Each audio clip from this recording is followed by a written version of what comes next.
I did put up a question of the week this week, and it relates to the NFL. Second period underway in Tampaton. And it was simply because obviously it happens every year, but I think this year maybe more so than others. What is your biggest overreaction to NFL Week 1? This year, of course, with no preseason. And if you're following along live video, give it a like, give it a share, give some answers if you didn't answer on our question of the week post.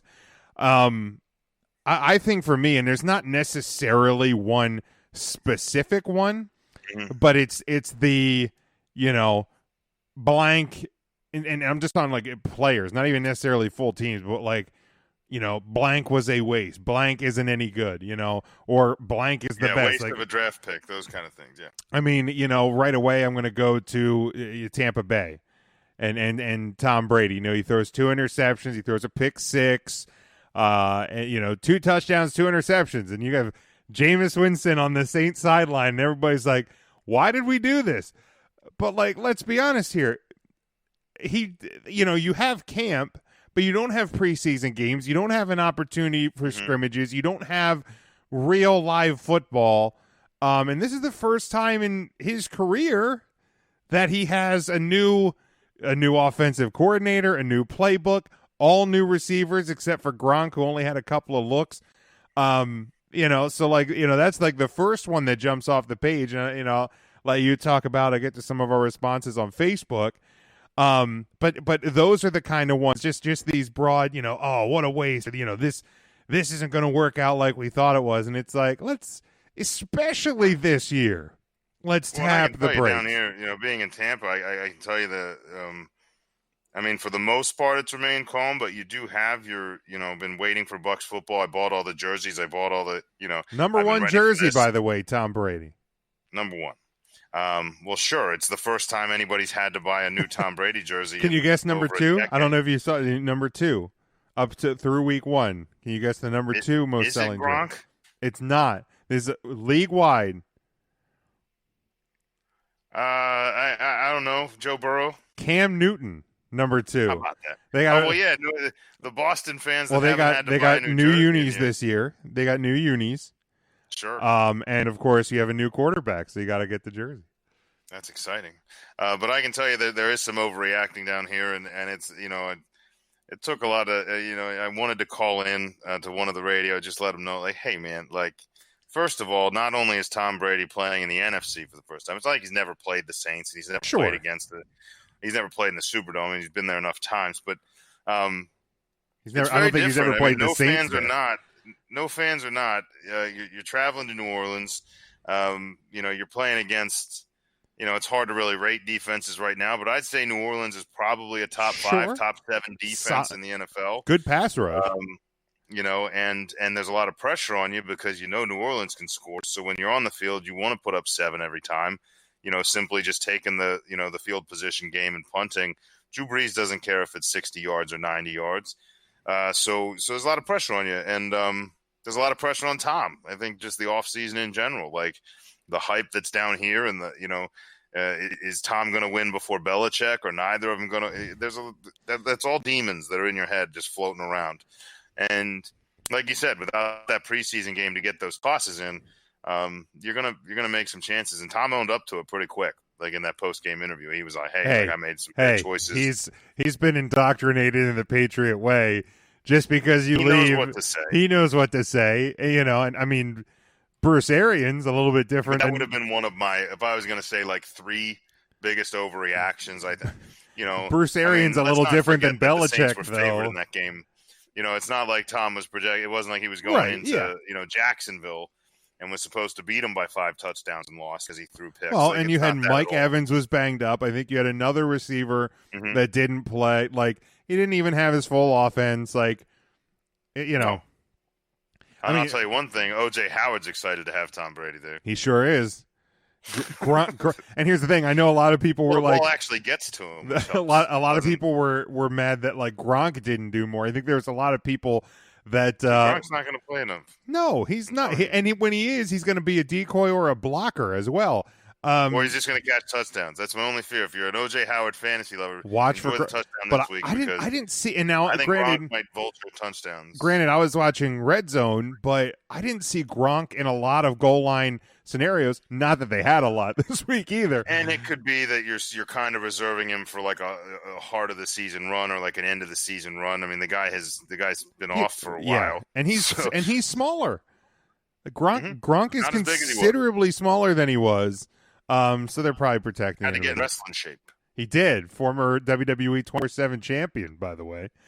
One for me that I saw a lot of, and obviously being a Cowboys fan, is a lot of people were like, "Oh, this is what the Mike McCarthy era is going to be. Why do we even do it?" And I was just like, "Okay, a timeout." Yeah, people in Green Bay going, "Enjoy it," Like, yes, the fourth down decision in your red zone where you went for it. I saw that right away. I was like, what? I don't like the decision because you have a chance to tie it. It's relatively late in the game. Now, granted, the Rams, if you look at the actual film on that, the Rams defense made a hell of a play. The Cowboys can do that. There's a lot of good athletes at the front of that. But defense. For me, kick it, tie it, and then because if you're saying if you're going for it on fourth, it's saying two things. One, you have confidence in your offense to move the ball. It's also saying you have confidence in your defense to stop the opposing team. So there, kick it with what I think it was 8.5, 7.5, something like that left. Kick it, tie it, let your defense work, and then your offense can go to work to get a game-winning field goal, not a game-tying field goal if you fail. Right. That's the only thing I really didn't like. But yeah, it was the Cowboys' overreactions were pretty solid. What was it? Maybe another one of yours? Well, and since you're on your team, I mean, I'll say out of the city of brotherly love, there's obviously Tampa has tied it. By the way, how about that tie game? Yeah. Well, I will say this: since you talked about your team, we'll talk about mine. I think it was. I don't know if it's the overreaction of the week, but I think in general, it's an easy one to overreact on. To come out and you're up 17-0, close to halftime, and to wind up losing that game by as much as they did. I mean, on paper, when you're looking at the statistics, it's very easy to overreact. But when you really look at it, and like you said, lack of preseason came in big, especially in that scenario, because when you start to lose starting players, when you're down 3 offensive linemen, when you're down 2 wide receivers, 2 defensive linemen, a starting linebacker, when you're starting to talk about these kind of positions not playing in the game, like that's where preseason is huge, because those guys behind them are either young and haven't seen those kind of reps, or older and are new to the team, so they haven't been in the system long enough to get those kind of reps. And I think that do I think it's embarrassing a little, and do I think it's going to sting? And in a kind of a long shot scenario, could it cost you in the end of the season? Maybe, but it's a shame to let one get away, especially when it's a road game. You could jump out to that league and things are going well. My one question is, why stop throwing it down the field? When you're looking at whether the kind of plays we had in the first half, and then you look at the second half, why would you stop throwing it? And when you really watch the film, it's simple to see. There was just no time for Wentz to develop those plays. No. Washington kind of figured out where the holes were, and kind of those the kind of weaker spots in the lineup for the line couldn't make the adjustments, and so Wentz never really had a chance to think. And if you're not going to have a chance to think, and there's going to be no time, it's hard to even get a running game going and shift gears. So you go back to the drawing board, you get the right guys in there, and you're going to have to bust your ass.